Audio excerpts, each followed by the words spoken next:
Bonjour à tous. Comme vous avez pu vous en rendre compte, nous avons eu un bris d'Internet de mon côté. Je ne sais pas pourquoi. Dans mon maison, il y a Internet sur tous les bords, sauf sur mon ordinateur. Euh, Peu importe. Ce qui est sûr, c'est que nous allons avoir notre séance aujourd'hui, quelle que soit la façon que ça va se passer. Bénissons le nom du Seigneur.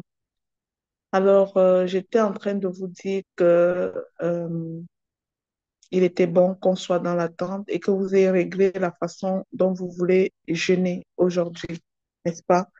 Que vous ayez réglé la façon dont vous voulez jeûner aujourd'hui. J'étais aussi en train de vous dire que euh, si vous êtes malade et que vous prenez des médicaments, souvenez-vous qu'il est toujours bon de demander l'avis de votre médecin pour jeûner. Alors, nous allons.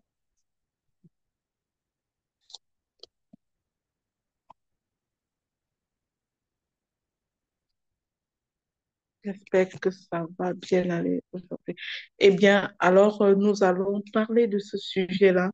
Le premier thème de ce mois de mai est d'élever le nom du Père, d'élever le nom d'Abba Père. Je voudrais prier pour neutraliser tout esprit d'opposition à ce message. Je prends autorité dans le nom de Jésus pour déclarer que ce message sera diffusé, ce message sera passé aux enfants de Dieu qui sont connectés ici. Rien ne s'y opposera, tout se passera bien, tout va bien pour nous. Rien ne s'y opposera dans le nom puissant de Jésus-Christ. Amen. Et alors, aujourd'hui, notre sujet, c'est d'élever le nom d'Abba Père. Élever le nom d'Abba Père. Bien-aimés, nous pouvons nous demander face à ce thème si nous savons véritablement prier. Savons-nous véritablement prier? Comme vous l'avez vu, le sujet général de ce mois de mai, c'est d'apprendre à prier comme Jésus priait.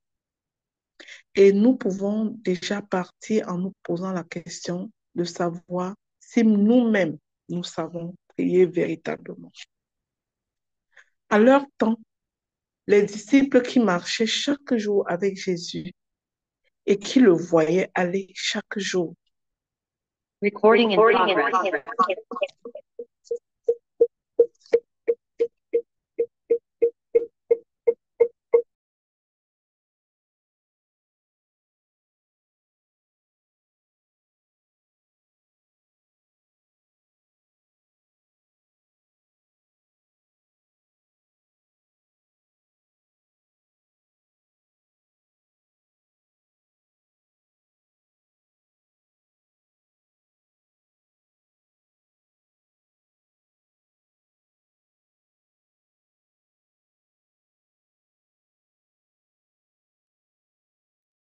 Est-ce que vous m'entendez?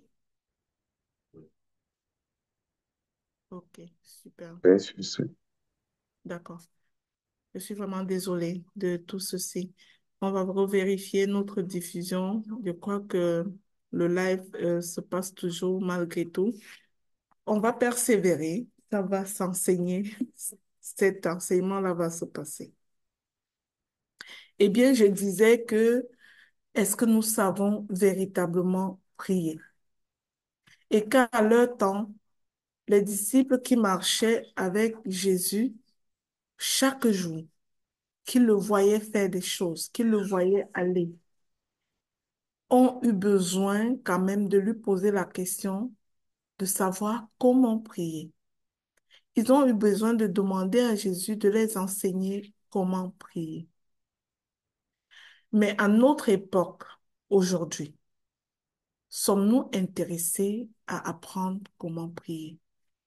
Est-ce que ça nous intéresse? Des fois, nous allons seulement selon le feeling. Nous disons plein de mots, plein de choses. Et c'est pour cette raison que parfois, nous réduisons nos prières à une liste de demandes interminables, comme si notre Dieu était notre homme de course. Il y a quelques années, je vais partir de ce témoignage-là. Il y a quelques années, moi aussi, j'étais pire que cela. Je me contentais de faire des récitations et des répétitions à n'en plus finir. Passer 1 heure de temps à ne répéter que les mêmes récitations.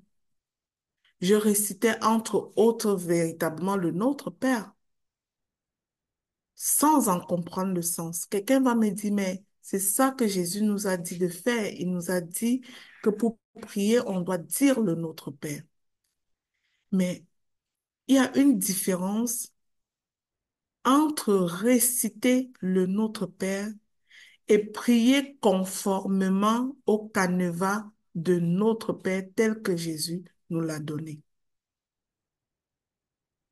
Parce que lorsque moi, je ne faisais que réciter le Notre Père, cela ne venait pas de mon cœur. C'était juste une récitation religieuse dont moi-même je ne pouvais comprendre le sens. Je ne sais pas si c'est le cas pour vous. Dans Matthieu, dans l'évangile selon Matthieu, Jésus enseigne à ses disciples la prière du Notre Père, effectivement. Il donnait ainsi à ses disciples non pas une récitation à faire chaque jour, parce que la prière, c'est une conversation entre l'enfant et son Père, qui est Dieu. Et si la prière, si prier, c'est parler à Dieu, on s'entend que tu ne peux pas être en train de parler à ton Père si tu ne fais que réciter. J'aimerais dire à un parent qui m'entend aujourd'hui de, de s'imaginer son enfant qui rentre de l'école et qui commence à réciter. Mon papayer, dans un coin de ma cour, il y a un papayer. Ça, c'est la récitation que nous faisions quand nous étions très jeunes.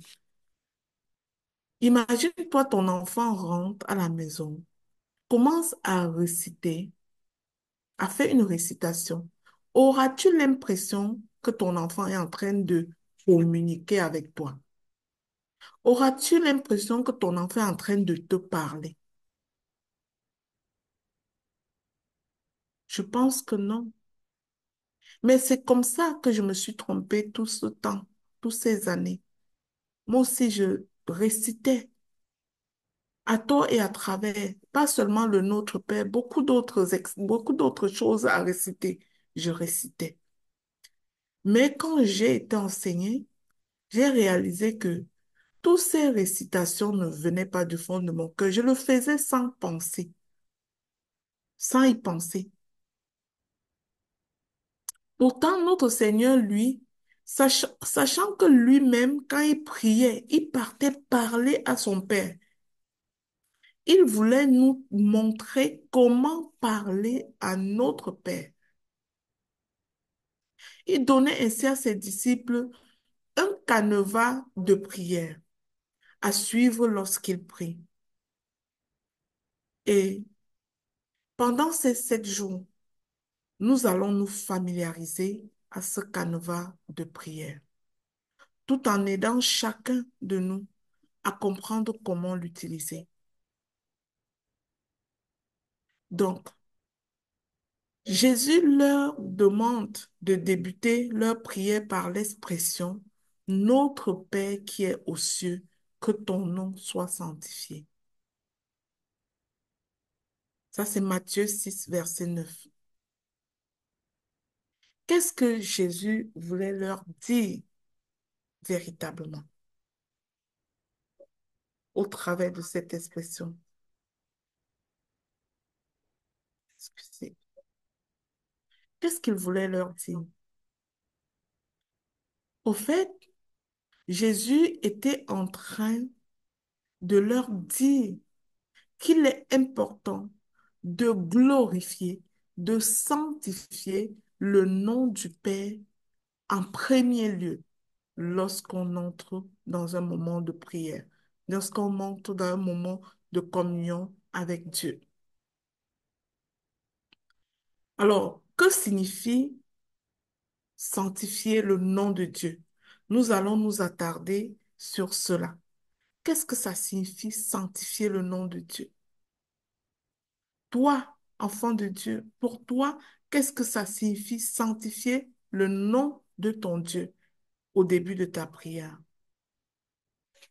Sanctifier le nom de Dieu signifie reconnaître sa sainteté.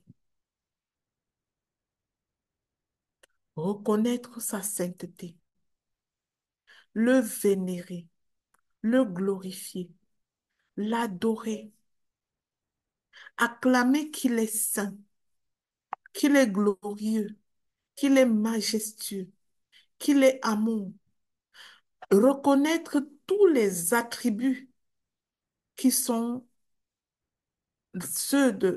qui sont ceux de notre Dieu. Et vous savez, on ne peut arriver à le faire si on n'y croit pas. Tu ne peux pas crier à Dieu, tu es saint, tu es amour, tu m'as aimé plus que tout, tu es celui qui m'a créé, c'est toi qui as fait toutes choses. Tu ne peux le dire si tu n'y crois pas. Pour le dire véritablement, il faut le croire. Ça ne doit pas être juste une récitation. Ça ne peut pas être juste une récitation.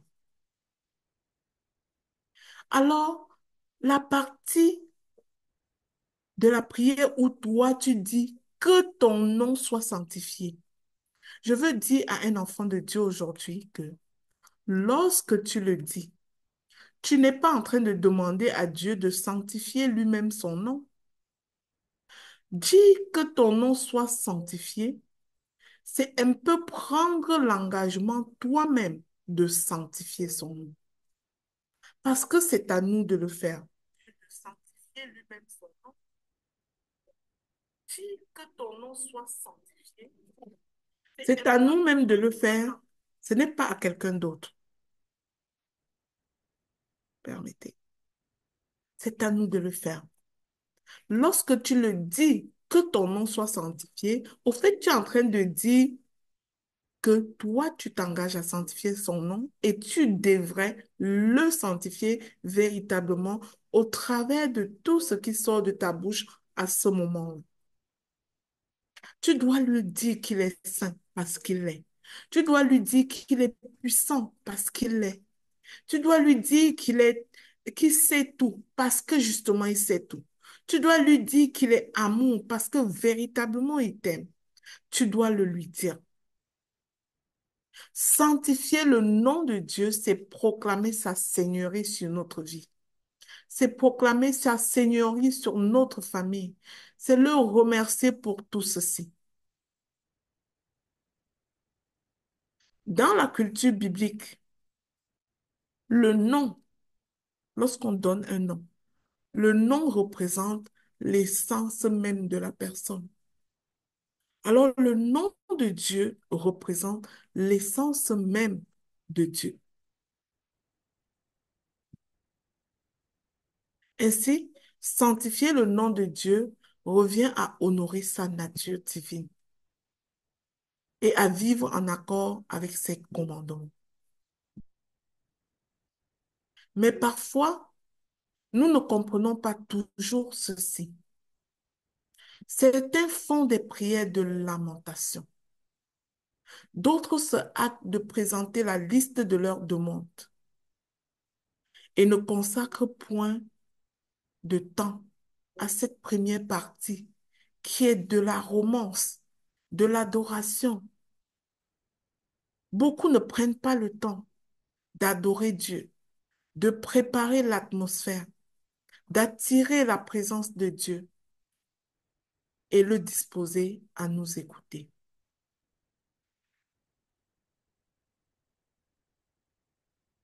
J'aimerais vous partager un exemple d'exaltation humaine. Moi, quand j'étais jeune,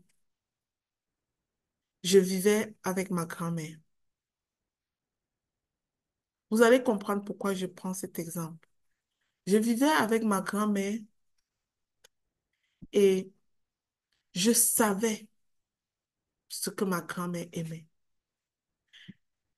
Dans mon village natal où je vivais, on cuisinait au feu de bois. Et lorsqu'on cuisine au feu de bois, vous savez, ça noircit complètement les marmites.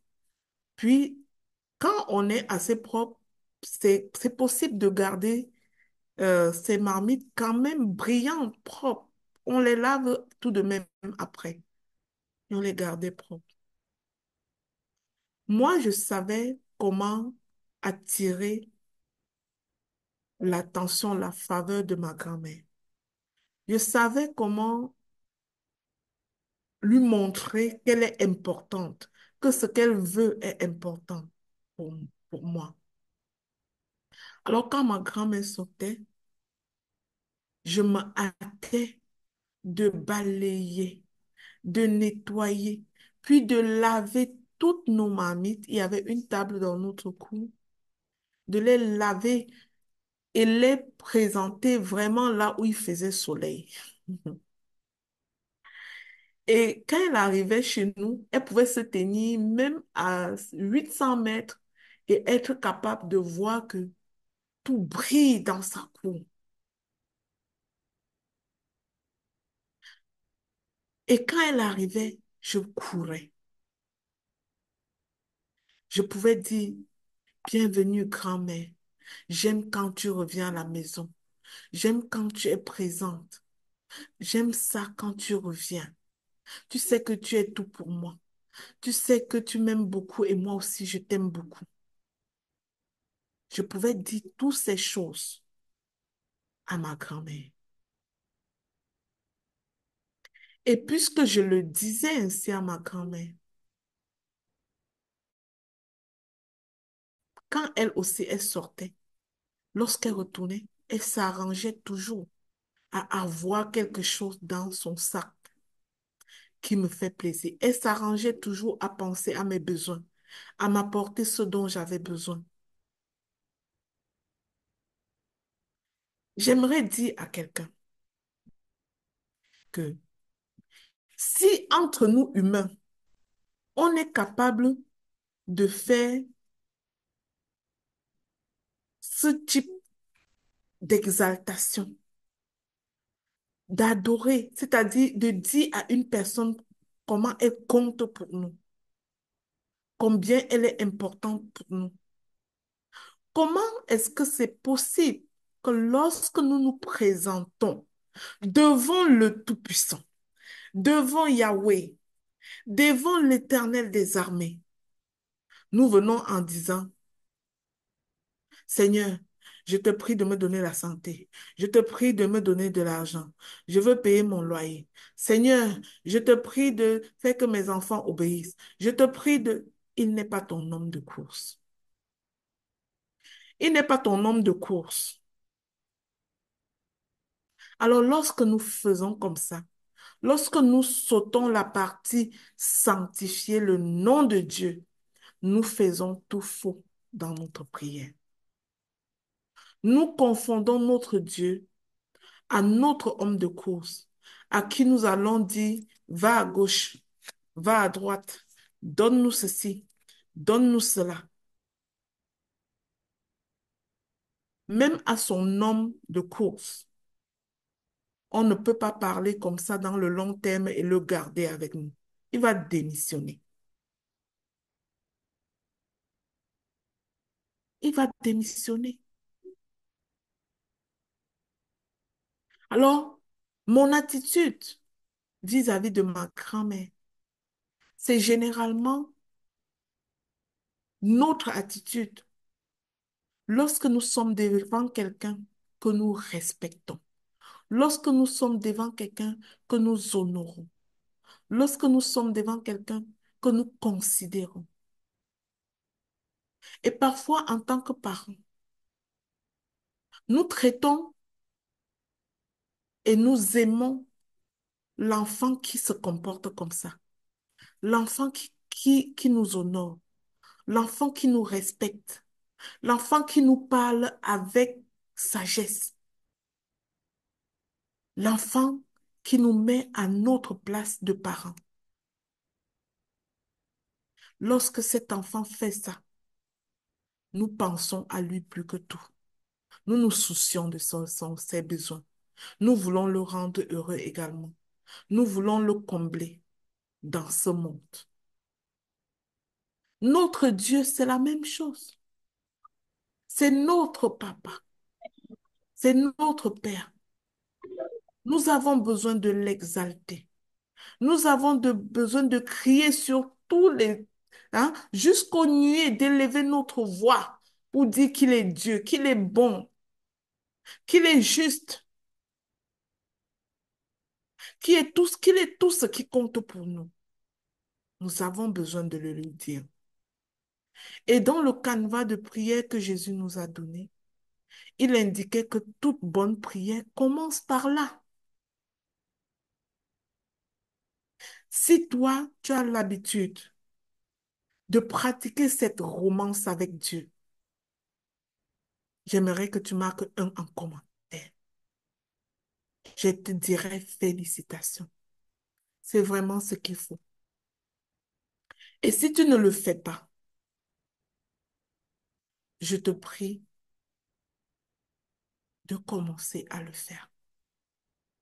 Ne va pas devant Dieu seulement pour demander. Tu peux entrer en prière et ne prier, c'est-à-dire pendant les 7 jours de jeûne. Un enfant de Dieu qui est sage, qui comprend ce que c'est que jeûner et prier, devrait limiter même sa prière que sur cette partie pendant les 7 jours. Parce que lors des temps de jeûne et prière, tu n'as pas besoin de plus parler à Dieu que de l'écouter. Et pour l'écouter, tu as besoin de l'attirer à toi, de l'attirer à toi. Tu as besoin de, de lui dire combien tu l'aimes. Tu as besoin de l'adorer. Tu as besoin de le célébrer. Hier, j'ai fait un live pour préparer ce moment, pour dire à notre communauté ce que signifiait jeûner et prier. Jeûner, c'est se priver volontairement des choses naturelles pour un objectif spirituel. Alors, si jeûner et prier, c'est pour un objectif spirituel, l'objectif spirituel n'est pas de demander ces choses à Dieu. Parce que lorsque tu ne fais que demander à Dieu, tu demandes pour ta chair. Parfois, c'est ça. On est porté à plus demander pour notre chair. Demander la nourriture, demander l'argent du loyer, demander ci, demander ça. Bien que ces choses ne soient pas mauvaises à demander à notre papa, mais il faut avoir la conscience des saisons, la conscience du temps dans lequel on se trouve.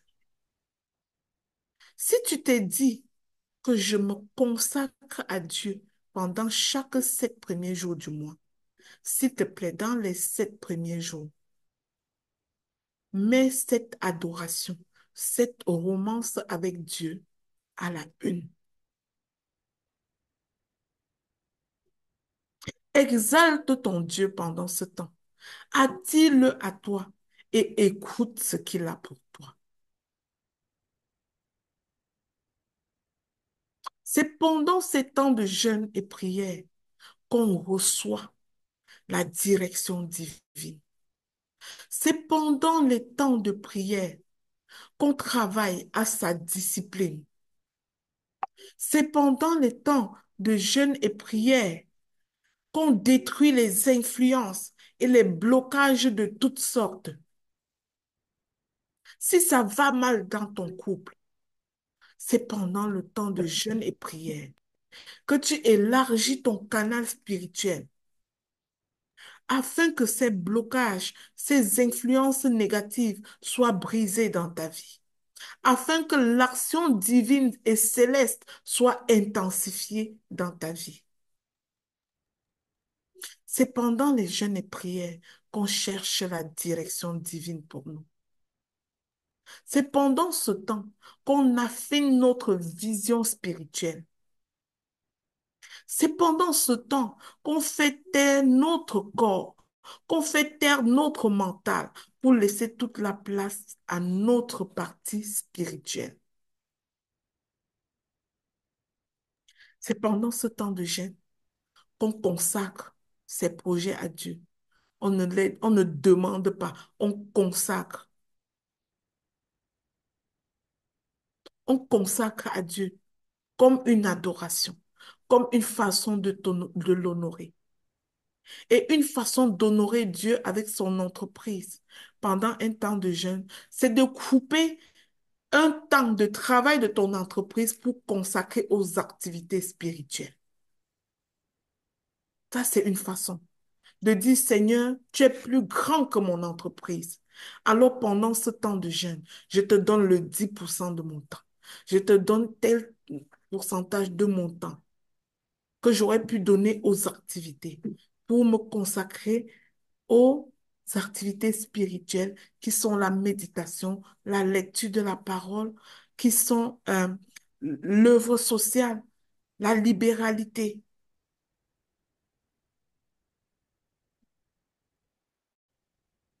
C'est pendant le temps de jeûne qu'on ouvre, qu'on élargit son canal spirituel pour obtenir les grâces de Dieu.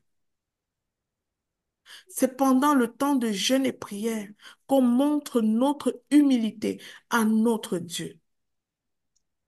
Car jeûner rappelle que tout vient de Dieu. Le souffle qu'il nous donne, la sagesse, les clients pour nos entreprises, les ressources, toute provision, nous lui rappelons que tout vient de lui. Et cela nous garde dans une posture d'humilité et de reconnaissance à lui.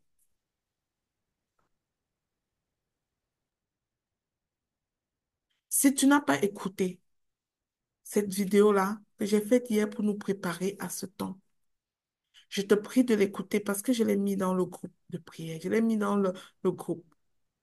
Et tu peux juste l'écouter pour tirer avantage véritablement de ces 7 jours. Tu dois savoir ces choses. Ça fait 3 ans que nous faisons cette démarche. Mais Dieu seul sait combien de personnes en tirent véritablement ce qu'il faut. Je vais vous présenter quelques versets dans la Bible qui nous interpellent au niveau de la sanctification du nom de Dieu. Dans Lévitique 22,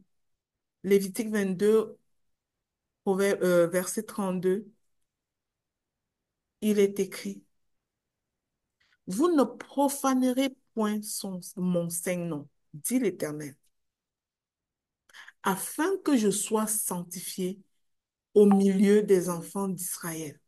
Je suis l'Éternel qui vous sanctifie. Sanctifier le nom de Dieu ne, ne, ne se limite pas à parler. Parce que si ça se limitait à parler, ce serait bien trop facile, bien aimé. Mais sanctifier le nom de Dieu, comme mon exemple que j'ai pris tantôt, au moment où je vivais avec ma grand-mère, vous avez observé que il ne me suffisait pas de rester les bras croisés, puis quand ma grand-mère arrive, je commence à lui dire toutes ces choses.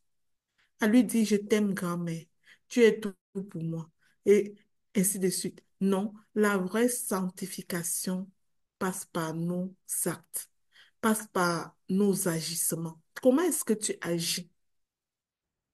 On ne peut véritablement sanctifier Dieu si notre comportement est contraire à ce que nous disons. Voilà pourquoi Lévitique peut nous dire, vous ne profanerez pas mon nom. On ne profane pas son nom seulement en parlant, mais en se comportant également en adoptant des vaines manières de vivre, j'allais dire. On ne peut véritablement sanctifier le nom de Dieu si on ne le connaît pas, si on ne connaît pas sa parole. Voilà pourquoi pendant le temps de jeûne et prière, une des activités les plus importantes, c'est de lire et de méditer la parole. Si tu gaspilles ton corps, si tu flagelles ton corps dans le jeûne, alors que tu continues à faire comme tous les jours, à parler des gens, à juger les gens, à bavarder par-ci, par-là, et que tu ne prends pas de moment seul à seul, face à face avec ton Dieu dans sa parole, pour la lire et la méditer. Si tu continues à juste faire chaque jour, j'aimerais te dire que tu es juste en train de faire une grève de faim. Je déclare que ce n'est pas ton partage. Tu ne peux pas passer ces 7 jours à faire une grève de faim. Parce que le jeûne sans activité spirituelle intensifiée n'est qu'une grève de faim. Tu ne peux pas jeûner et tu te permets de regarder toutes sortes d'émissions de téléphone. Mon ami, tu es en jeûne. D'émissions de télévision. Tu es en jeûne. Tu ne peux pas jeûner et passer le même temps à scroller sur les réseaux sociaux. Mon ami, tu es en jeûne. Tu ne peux pas jeûner et continuer à utiliser ton crédit pour appeler et parler des gens. Tu es en jeûne. Toutes ces choses, tu serais en train de profaner le nom de Dieu. Parce que si tu es son enfant, si tu te réclames comme étant l'enfant de Dieu, tu devrais avoir un comportement digne de celui d'un enfant de Dieu. Dans Lévitique 10 au verset 3, il est écrit que Moïse dit à Aaron, c'est ce que l'Éternel a déclaré lorsqu'il a dit, je serai sanctifié par ceux qui s'approchent de moi, et je serai glorifié en présence de tout le peuple. Alors, si notre prière consiste à nous approcher de notre Dieu, est-ce que nous venons dans une attitude de révérence? Est-ce que nous venons en le sanctifiant? Est-ce que notre comportement le sanctifie? Est-ce que nos faits et gestes le sanctifient lorsque nous nous approchons de lui par la prière? Dans Ésaïe 8 au verset 13, il est écrit, c'est l'Éternel des armées que vous devez sanctifier. C'est lui que vous devez craindre et redouter. Dans la Bible, le français courant, sanctifier est traduit à respecter, par le mot respecter. Est-ce que tu respectes ton Dieu en parole, en action, en pensée? C'est-à-dire, est-ce que juste ce que tu penses, sans l'avoir dit, respecte ton Dieu? Est-ce que ce que tu fais respecte ton Dieu? Est-ce que tes actions, tout ce que tu dis de ta bouche respecte ton Dieu? Est-ce que ça montre que tu as la crainte de Dieu? Lorsque tu es engagé dans les médisances, penses-tu que tu es en train de respecter ton Dieu? Tu vas dire que ce n'est pas de mon Dieu que je parlais, mais tu profanes la bouche du temple du Saint-Esprit que tu es.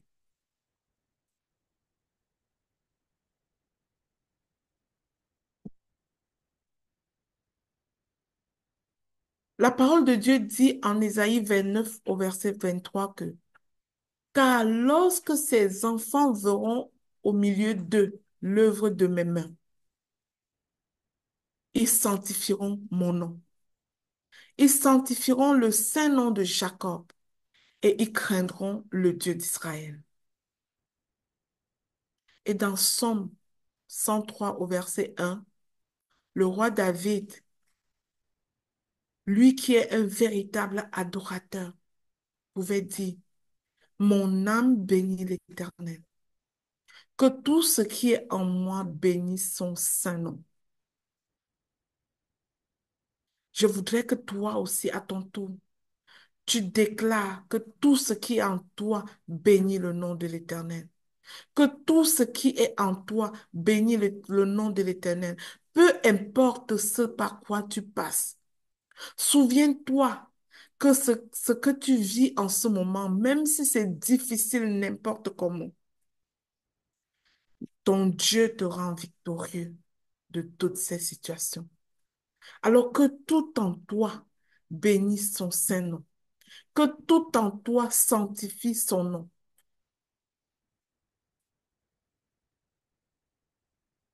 Comprenons ce matin que nous ne plaisons pas à Dieu lorsque nous ne sanctifions pas son nom. Pourtant, notre devoir, c'est de lui plaire.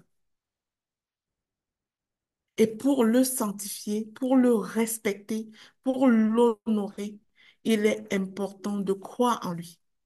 Pour lui dire qu'il est puissant, il est important d'y croire. Mais il y a par certains d'entre nous que leurs problèmes sont plus puissants que Dieu. On en prend pour preuve le temps qu'ils consacrent à parler de leurs problèmes, à célébrer leurs problèmes, à raconter partout ce qu'ils sont en train de vivre. Non, personne ne t'a demandé ça. Prends ce temps, c'est-à-dire mets tes problèmes dans la valise pendant ces 7 jours.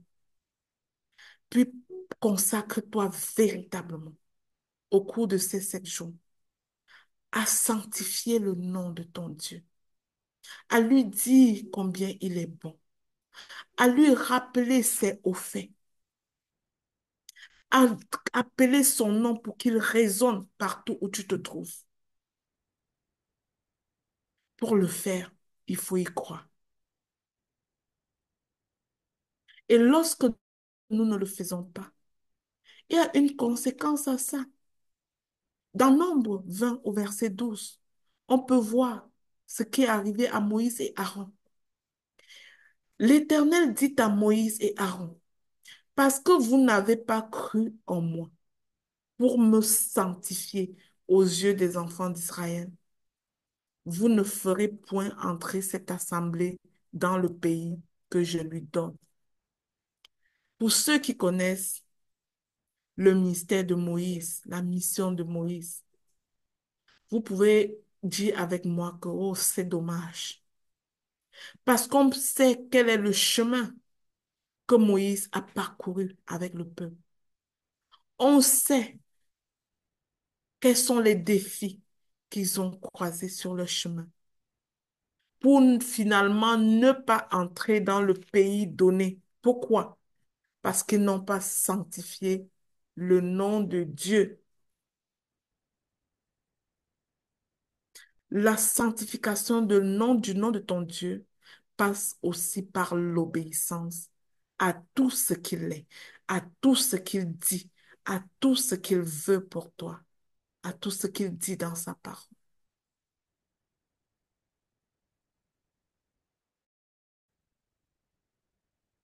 Et il nous donne un bénéfice en disant, je vous recevrai comme un sacrifice d'agréable odeur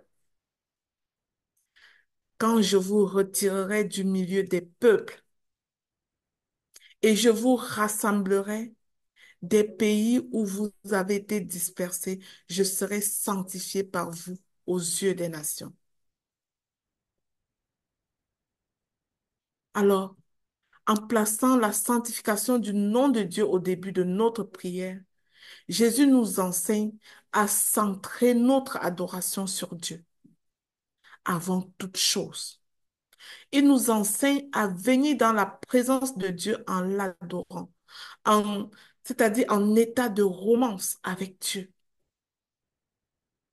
car cela reflète une attitude de soumission et de respect envers notre Créateur.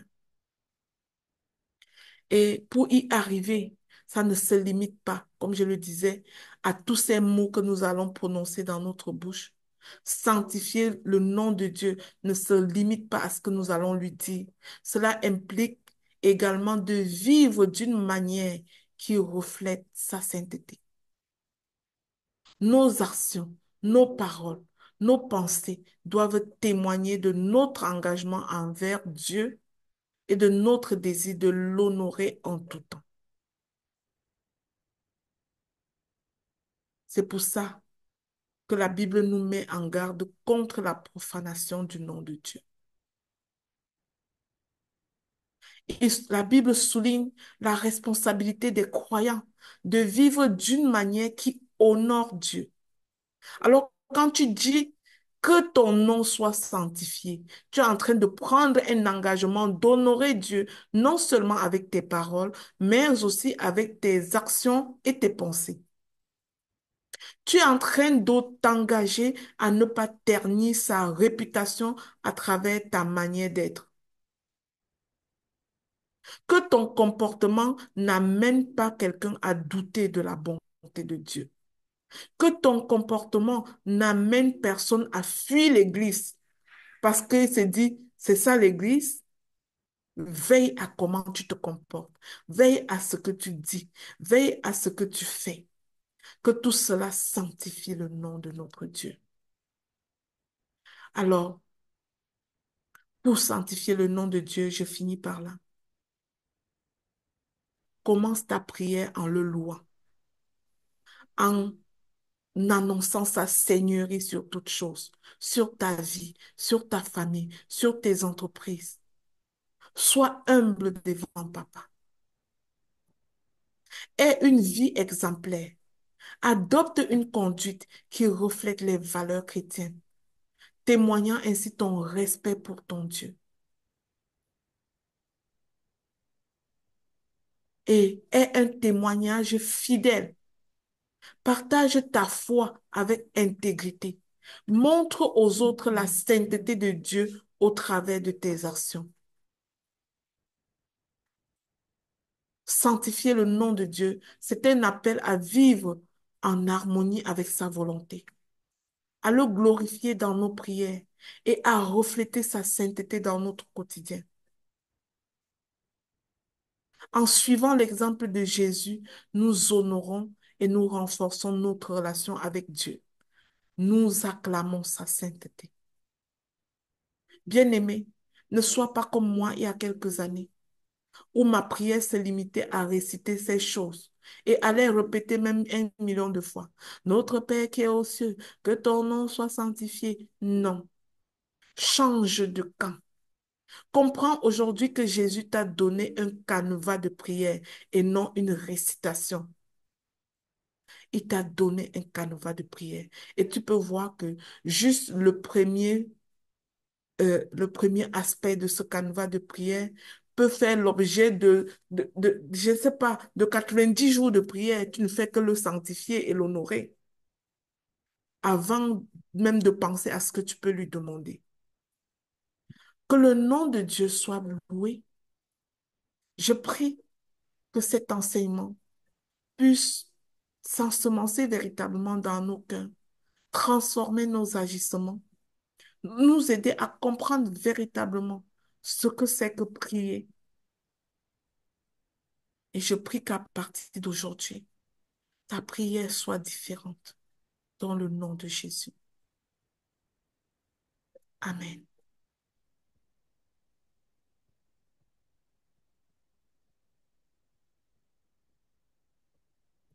Merci, Maman Lina, pour cet enseignement. On va louer un peu notre Dieu. Sois abondamment béni, Maman Lina. Notre Père qui es aux cieux, que ton nom soit sanctifié, que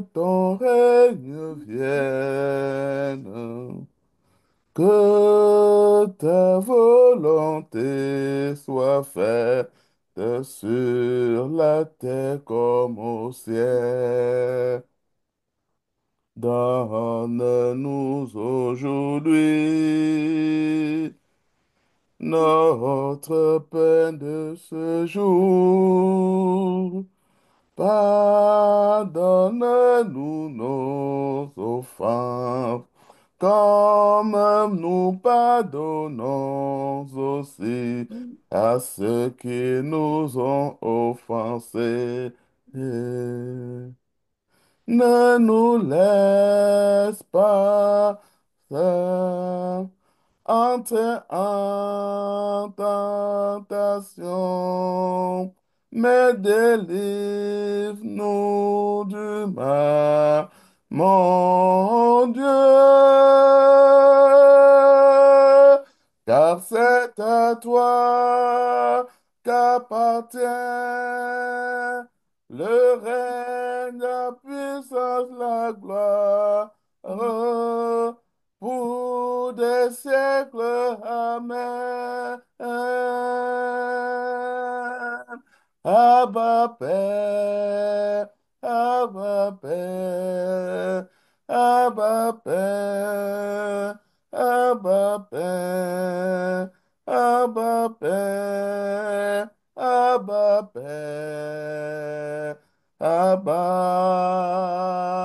Abba, Abba Père, Abba Père, Abba Père, Abba Père, Abba,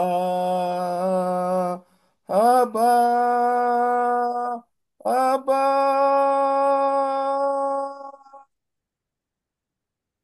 Notre Père qui es aux cieux, que ton nom soit sanctifié,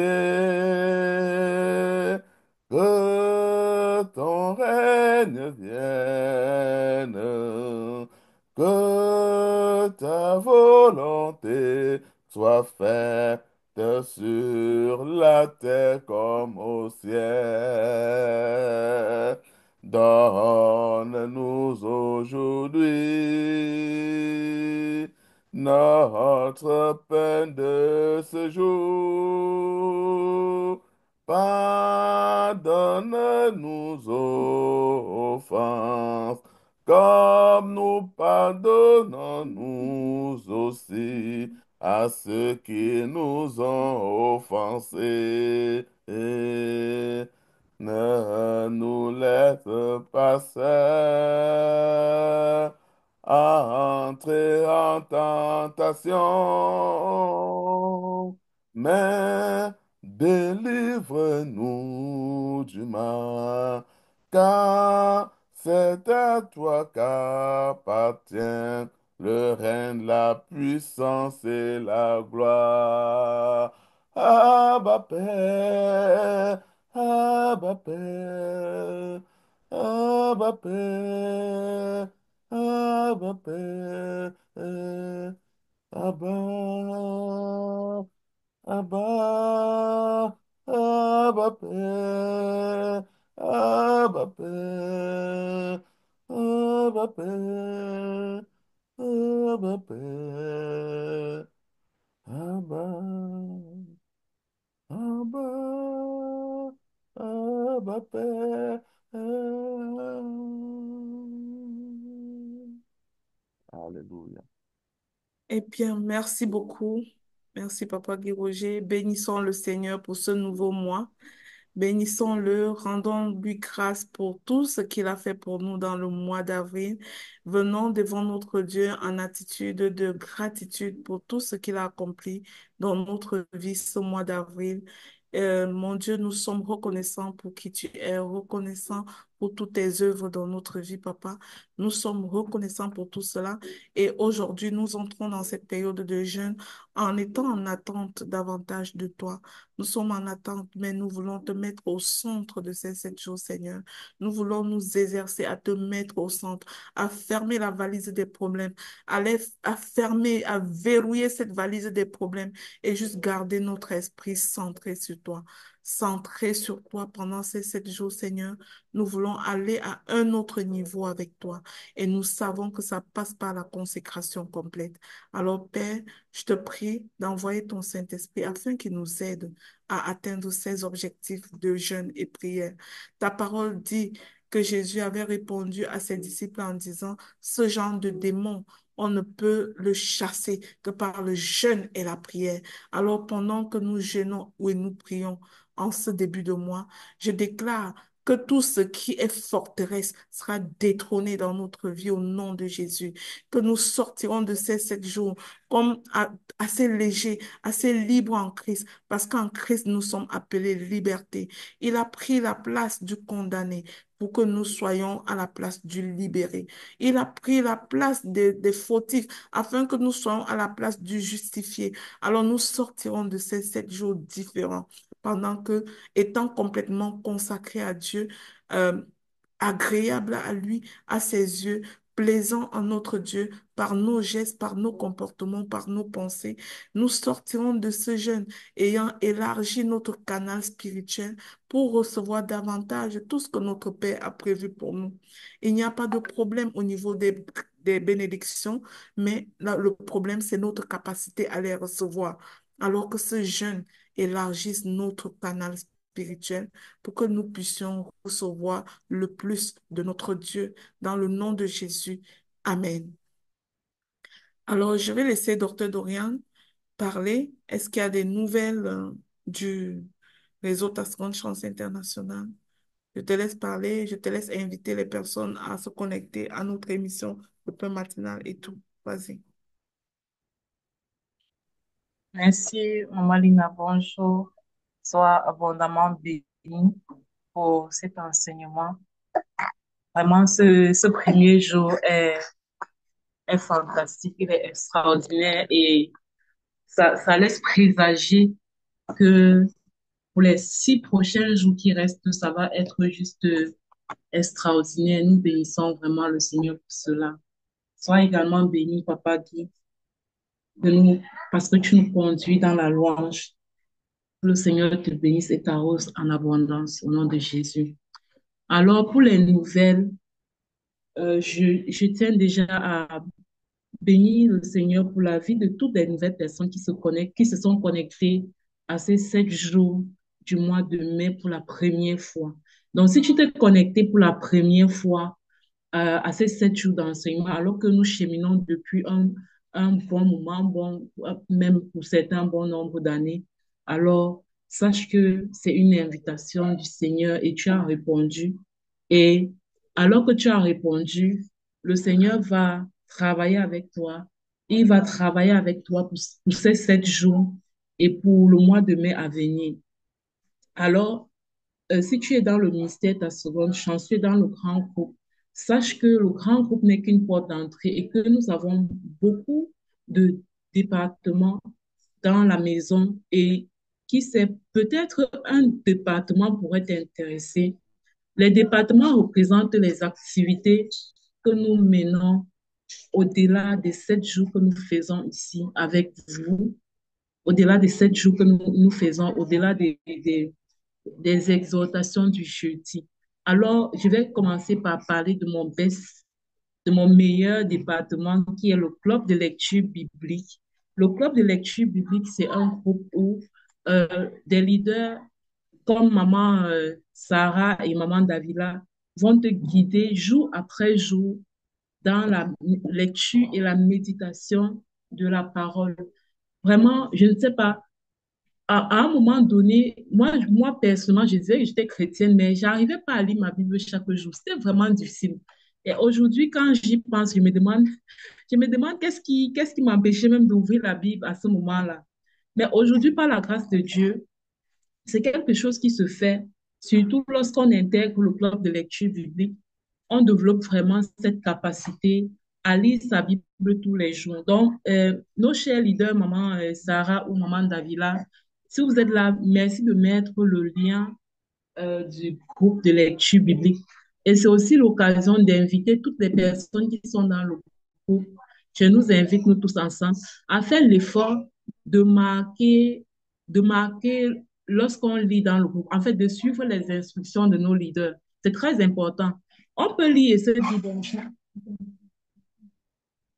on peut lire et se dire, bon, je n'ai pas besoin de mettre dans le groupe. De toutes les façons, Dieu sait que j'ai lu. Mais quand on met dans le groupe, ce n'est pas seulement pour montrer qu'on a lu, en fait. C'est d'abord pour encourager les autres. C'est pas montrer qu'on lit plus que quiconque. C'est pour encourager les autres. C'est pour que X qui n'a pas encore lu, en voyant comment tu mets ton nom, se dise, ah, peut-être il faut que je pense à prendre aussi du temps pour lire. Donc ça, c'était une chose. On a également,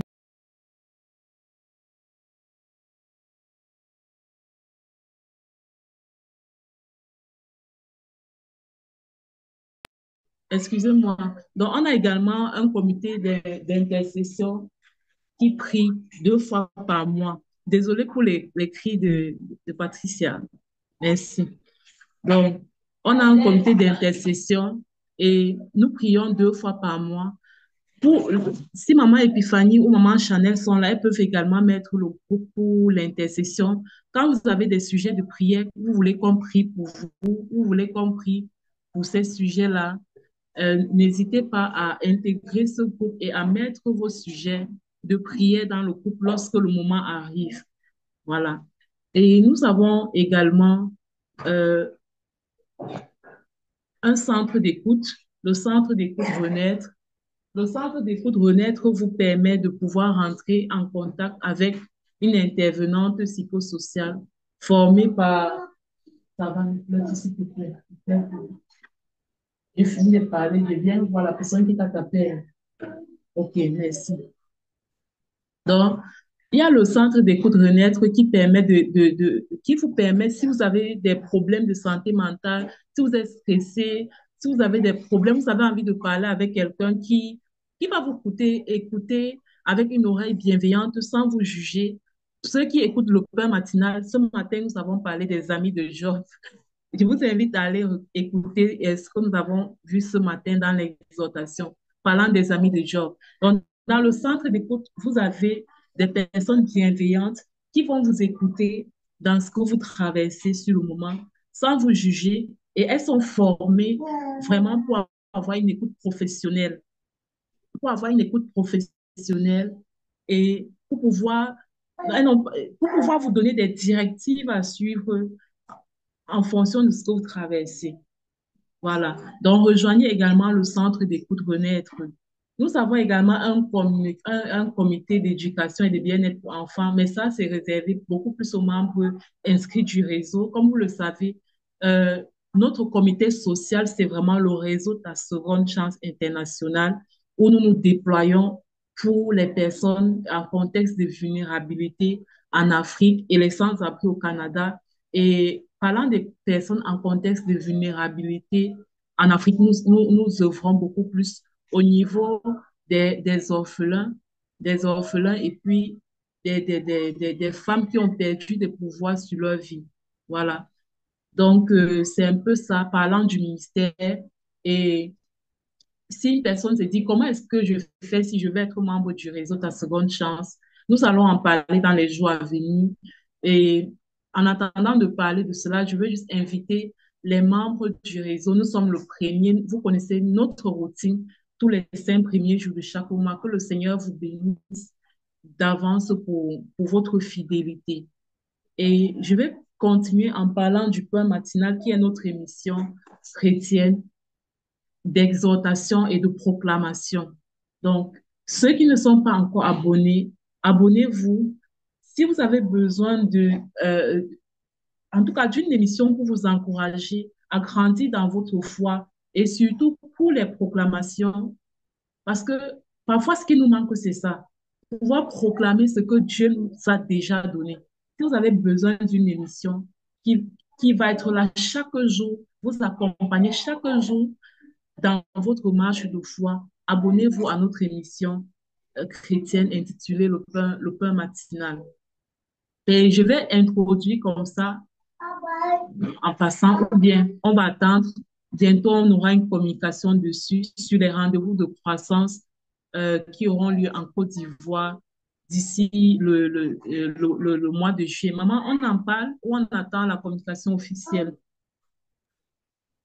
Tu peux parler, tu as toute l'information, docteur Dolly. Okay. Donc, après les rendez-vous de croissance de Paris, Le Saint-Esprit nous a dirigés vers la Côte d'Ivoire. Côte d'Ivoire, tu as été une terre bénie. Donc, le réseau Ta Seconde Chance va déposer ses valises en Côte d'Ivoire au mois de juillet, plus précisément le 5 juillet, le 5 juillet 2025. Nous aurons les rendez-vous de croissance en Côte d'Ivoire. Si vous êtes en Côte d'Ivoire, vous avez des connaissances en Côte d'Ivoire, même si vous êtes hors du pays, vous avez des connaissances, invitez-les massivement à participer parce que les témoignages de Paris sont tout simplement extraordinaires. Ce qui est sûr par la grâce de Dieu, vous n'allez pas rentrer comme vous êtes venu.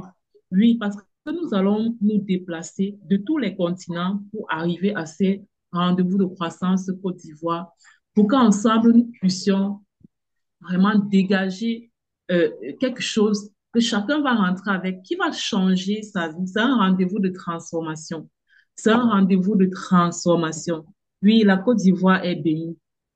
Donc, c'est un rendez-vous de transformation.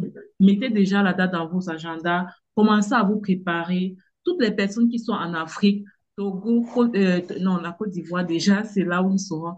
Togo, Cameroun, Gabon, partout où nous sommes représentés en Afrique, là, nous nous retrouvons en Côte d'Ivoire pour vivre un rendez-vous de transformation afin que, au sortir de là, chacun d'entre nous puisse saisir une parole, puisse saisir un message qui va transformer le reste de son année.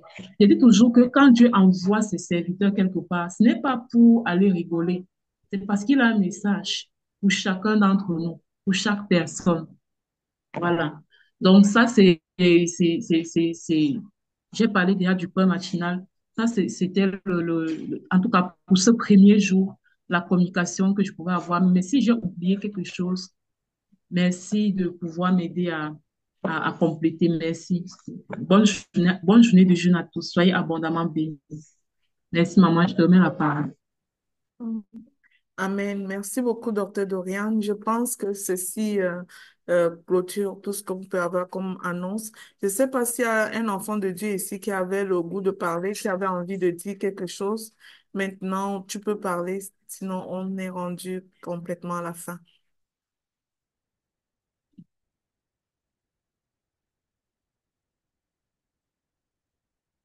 Eh bien, alors je vais vous souhaiter de passer une excellente journée. Rendez-vous demain matin, même routine. On vient en étant en attente de notre Dieu, d'une intimité parfaite avec lui pendant ces 7 jours. Soyez bénis. Amen. Bonne journée à tous.